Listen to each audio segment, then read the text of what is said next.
Are you struggling with routing issues in your Angular app when using the Edgecast Azure CDN?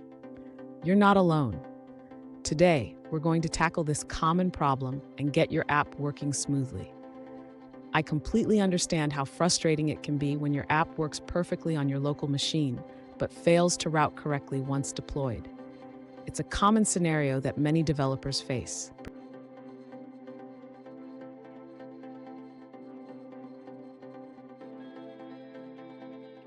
Here's the specific situation we're addressing.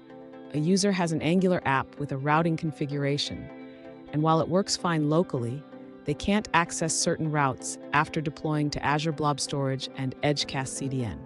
They want to simplify their login process and access routes directly without the /deploy prefix. Sound familiar? Let's dive into this. So, what could be causing this routing issue? When deploying an Angular app, the base URL and routing configuration can lead to unexpected behavior if not set up correctly. Let's break down the steps to ensure everything is configured properly. And stick around. At the end of this video, I'll share a crucial tip that will help you avoid these routing headaches in the future. To begin fixing the routing issue for the Angular app on the CDN, the user should ensure that the base URL is correctly set in the Angular application. This is crucial for routing to work seamlessly. Next, the user needs to configure the URL rewrite rules on the Verizon Edgecast CDN. This will allow the application to handle routes correctly when accessed directly. The user should also add additional rewrite rules for other routes. This ensures that when users access paths like /dashboard or /application, they are redirected to the correct Angular components. Finally, the user should test the configuration by accessing the desired URLs directly in the browser.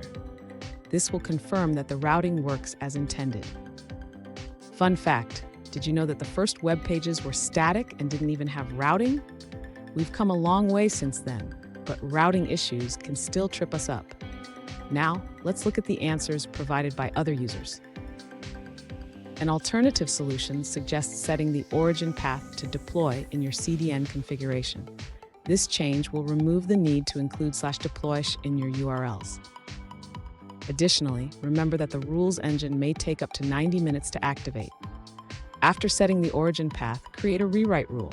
For example, if the source is login, redirect it to index.html. Here's the tip I promised. Always double-check your base href and CDN rewrite rules after deployment. This simple step can save you a lot of time and frustration. And there you have it. With the right configuration, your Angular app should now route correctly on the Edgecast Azure CDN.